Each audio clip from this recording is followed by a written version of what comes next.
Welcome back to another episode of Rock Boys Football, taking a deep dive into this Arkansas offense heading into 2023, in which I think a really important storyline is Dan Enos coming in as the offensive coordinator and could kind of take KJ Jefferson's game to the next level. Dan Enos has had a ton of success in his career developing quarterbacks. And this Arkansas offense has a guy in KJ Jefferson who I think is truly a difference maker, not only because he's a phenomenal athlete running the football, but an extremely underrated passer, right? You take a look at the numbers last year, and this was KJ Jefferson really banged up, a 68% completion percentage, pushing the ball downfield 8.8 yards per attempt. So you're pushing the ball downfield and you have a high completion percentage.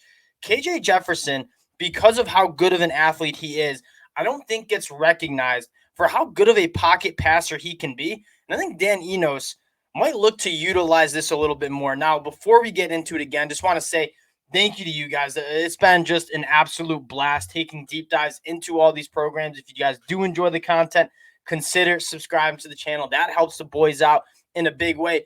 But more importantly, would love to hear from you guys. I'm going to be offering some takes that I'm not even sure where I stand on it, but I would like to hear from you guys in terms of how this offense might look in 2023. Without further ado, let's get into it. And I want to focus on KJ Jefferson first. He's where this Arkansas offense runs through. And you saw at times when KJ Jefferson was not playing or when he was not healthy, I mean, that offense could not move the football. You look back at the LSU game where he didn't play. That's a win if KJ Jefferson is playing.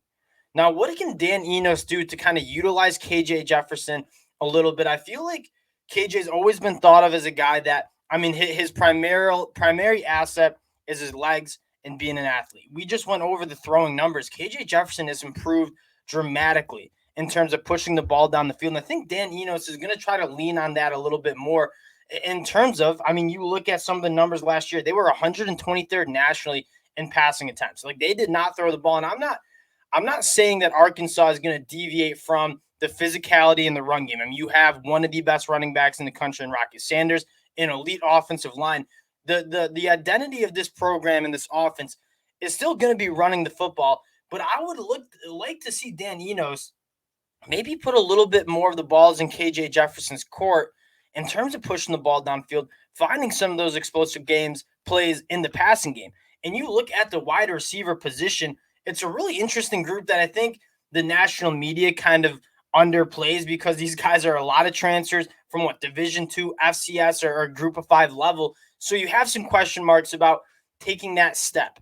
That being said, if you read the fall practice notes, I mean, guys like Isaac Tesla, Tyrone Broden, Andrew Armstrong, the transfers apparently are really fitting in at that SEC level. So I think you have KJ Jefferson, who I really would like to see just take a little bit more responsibility in terms of pushing the ball down the field. Now, again, not saying don't utilize KJ Jefferson as an athlete and running the football because that is where his skill set is. And I'm certainly not saying don't give the ball to Rocket Sanders or guys like AJ Green. Like this is still going to be a run first offense because that's where their personnel is and that's where they're most successful. That being said, I would like to see the ball get pushed down the field a little bit more. Dan Enos put a little bit more responsibility on KJ Jefferson to make some plays downfield. And I think you have the wide receivers to do it.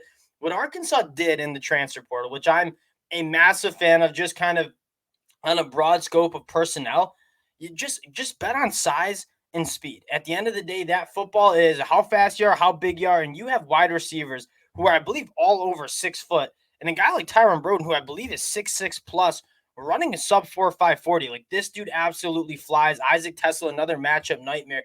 You have wide receivers who are big and who are fast. And when you can run the football as effectively as the Arkansas Razorbacks can, like have those guys push the ball down the field. If they have to bring safeties in the box, go challenge some cornerbacks who have very limited help because you're trying to stop the Arkansas run game to go try to guard some guys who are just bigger and faster than them.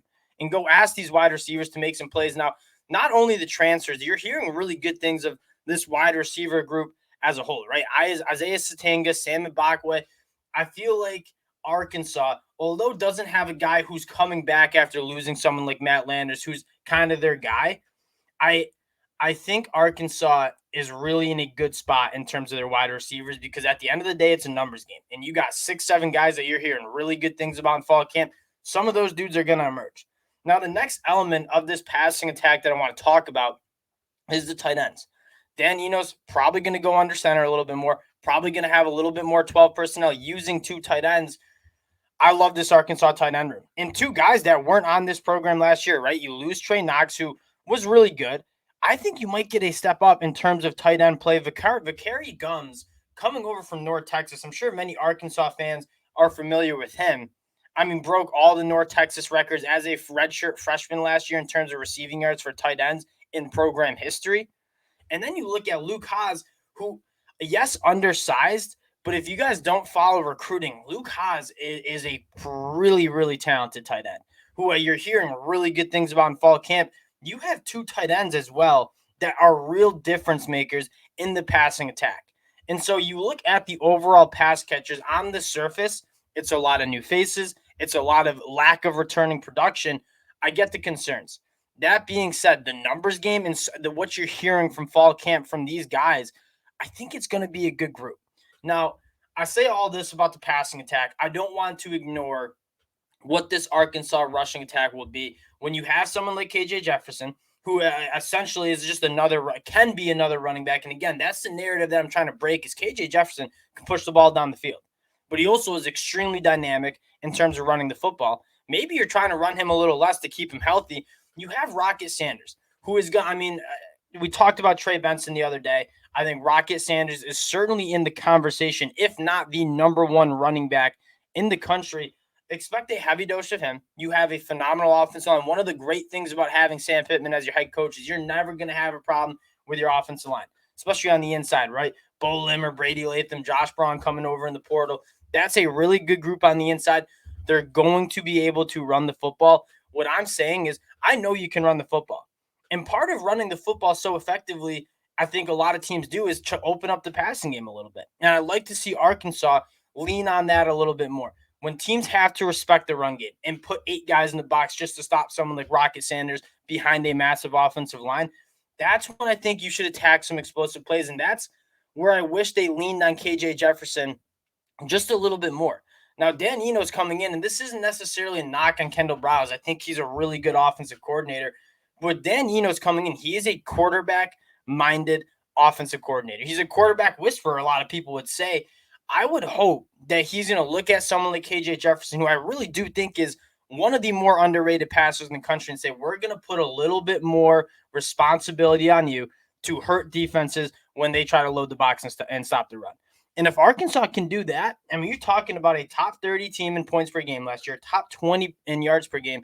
I think this offense gets tremendously better could at least get tremendously better under Dan Enos. Again, don't lose your identity of this offense. You're still running the football, but put a little bit more responsibility on KJ Jefferson, the redshirt senior. He's played a ton. This is his year. I mean, there's a strong argument he's the best quarterback in the SEC. And so use him like that. So that's kind of my take on this Arkansas offense under Dan Enos. I am really excited to see if Dan Enos can kind of unlock another level of KJ Jefferson's play. And if he does, this Arkansas team is a team that people should not be sleeping on heading into 2023. I appreciate you guys. You guys have been absolutely awesome. So if you do enjoy the content, consider subscribing to the channel, and we'll talk to y'all later. Peace.